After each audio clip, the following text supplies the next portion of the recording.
नमस्कार। इस वीडियो में हम डिस्कस करेंगे हिंदी साहित्य के अति महत्वपूर्ण प्रश्नों की, और ये हिंदी साहित्य के अति महत्वपूर्ण प्रश्न 2000 होंगे। तो इस वीडियो से पहले हमने इसके 4 पार्टों को डिस्कस कर लिया है। अगर अभी तक आपने उन पार्ट को नहीं देखा है तो आपको लिंक डिस्क्रिप्शन बॉक्स में मिल जाएगा। अगर आप लोगों को ये PDF चाहिए तो आप हमारे टेलीग्राम ग्रुप के साथ जुड़ सकते हो, उसका लिंक भी आपको डिस्क्रिप्शन बॉक्स में मिल जाएगा। वहाँ पर आपको इसका PDF भी मिल जाएगा। तो चलिए आज की वीडियो को शुरू करते हैं। तो आज का जो पहला प्रश्न है तो वो है, राही मासूम रजा के प्रमुख उपन्यास कौन कौन से हैं। तो जो उनके प्रमुख उपन्यास हैं वे हैं आधा गांव, इसका रचना काल है 1966। हिम्मत जौनपुरी, इसका रचना काल है 1969। टोपी शुक्ला, इसका रचना काल भी 1969 है। दिल एक सादा कागज़ 1973। कटरावी आरजू 1978। ओस की बूंद सीन 75। ये राही मासूम रजा के प्रमुख उपन्यास हैं। अगला प्रश्न है, विवेकी राय के प्रमुख उपन्यास हैं। विवेकी राय जी के प्रमुख उपन्यास हैं समरशेष है, पुरुष पुराण, श्वेत पत्र, सोना माटी, मंगल भवन, नमामि ग्रामम, देहरी पार। तो ये विवेकी राय जी के प्रमुख उपन्यास हैं। अगला प्रश्न है, महाराष्ट्रीय प्राकृत में लिखी गई प्रमुख साहित्यिक रचनाएं।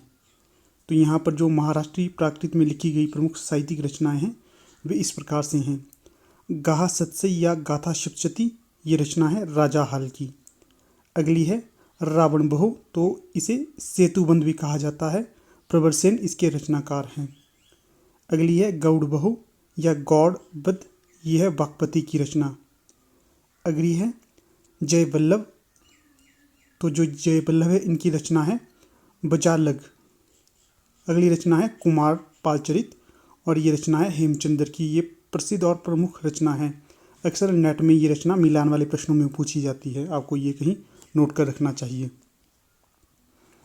अगला प्रश्न है, शौरसेनी को नाटकों के गद्य की भाषा किसने माना है। तो जो शौरसेनी को नाटकों के गद्य की भाषा माना है भरतमुनि जी द्वारा, और भरतमुनि जी का संस्कृत काव्य शास्त्र में प्रमुख स्थान है, और इनकी जो रचना है ये है नाट्य शास्त्र, बहुत ही प्रसिद्ध और महत्वपूर्ण है। अगला प्रश्न है, पाली भाषा का प्रदेश डैश को स्वीकार किया जाता है। तो यहाँ पर आपके पास 4 विकल्प दिए गए हैं, उनमें से आपको सही विकल्प चुनना है। तो यहाँ पर जो सही विकल्प होगा तो वो होगा विकल्प ए, मध्य प्रदेश की बोली को। प्रश्न पूरा होगा इस प्रकार से, पाली भाषा का प्रदेश मध्य प्रदेश की बोली को स्वीकार किया जाता है। अगला प्रश्न है, पाली के प्रसिद्ध व्याकरण कच्चायन ने पाली में कितनी ध्वनियाँ स्वीकार की हैं। तो यहाँ पर जो सही विकल्प होगा तो वो होगा बी, अर्थात 41।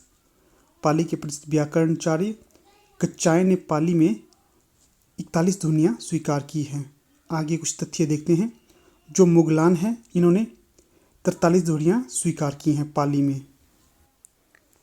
अगला प्रश्न है, किस प्राकृत के अंतर्गत ही अभिलेखी प्राकृत या शिलालेखी प्राकृत भी आ जाती है।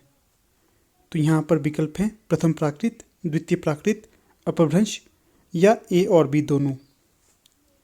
यहाँ जो सही विकल्प होगा तो वो होगा विकल्प ए, प्रथम प्राकृत। प्रथम प्राकृत को ही पाली कहते हैं। अगला प्रश्न है, गौड़ बहू किसकी रचना है। विकल्प है जो इंदु, देवसेन, वाकपति राज या स्वयंभू।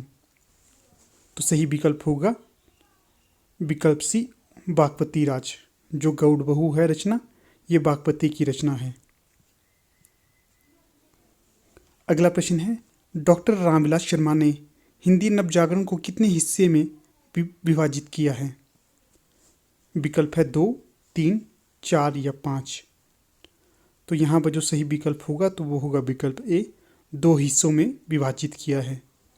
एक है लोक जागरण और दूसरा है नवजागरण। जो लोक जागरण है इसे भक्ति आंदोलन भी कहा जाता है, और जो नवजागरण है इसे हिंदी नवजागरण या आधुनिक काल भी कहा जाता है।